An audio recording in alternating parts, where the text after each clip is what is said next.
ลูกอมพระประหลัดปาน a study of the various ลูกอม sacred powder ball amulets of พระประหลัดปาน of Wat Tukata in the Nakhon Pathom province. As you can see, Prat Palat Pan was a very famous master for his sacred powder balls, and in ancient times, for he was a very ancient olden days monk from well over 150 years ago. In those days, it was not always easy to make amulets, and sacred powder balls were very easy to just roll in the hand. His sacred powder balls were very outstanding for the fact that they are like solid marble, but they are available in various tones, as you can see. Prat Palat Pan himself, as I said, was the Kruba Ajan of Luang Pupun of Wat Klang Pan Kiao, who was famous for the Wicha Jindamani Mon and his Biake, of course, as you know.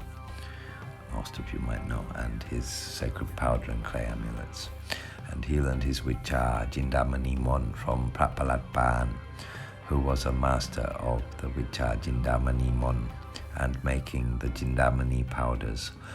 And some of his Lukom are made from Lukom Maha Jindamani Mantra, with the Jindamani Mantra spell, and others, which is such as the Lukom Si Chompu pink powder ball, which is the one we're going to look at today,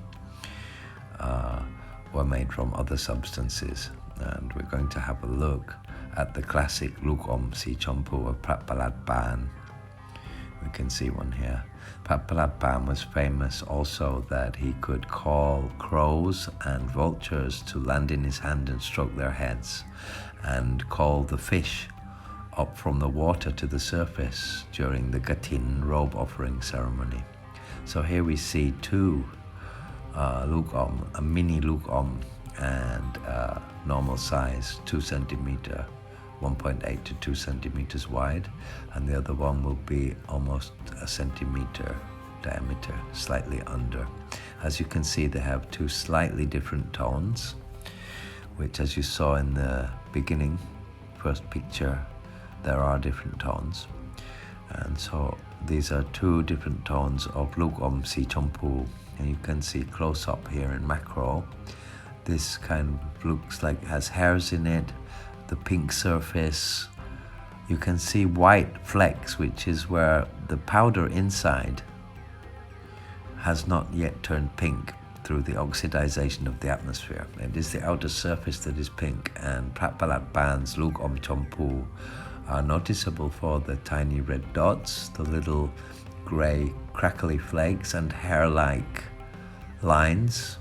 Its solid marble-like shiny surface, very hard, feels like ceramic, and these little black dots here as well.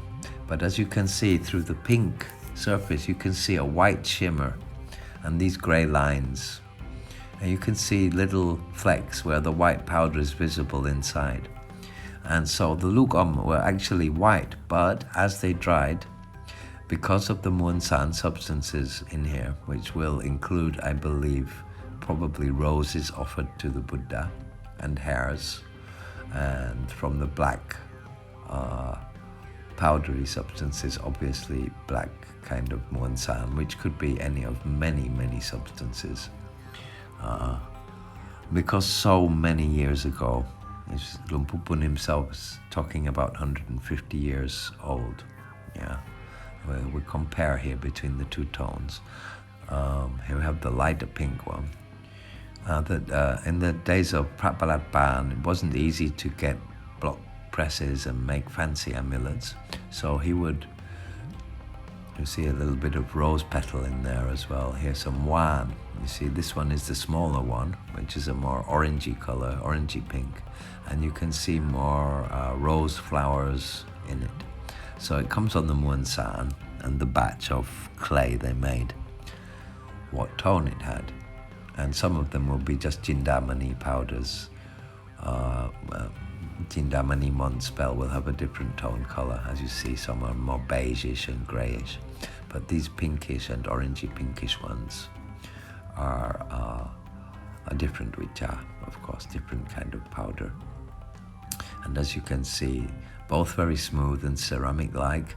The smaller one has a much softer smoothness to it, and the larger one has a much more ceramic effect.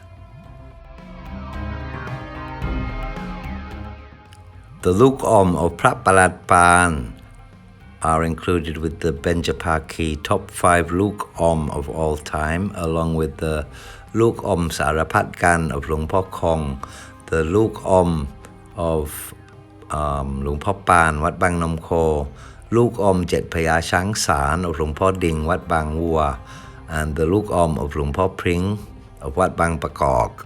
So that was it for this particular unmistakable amulet.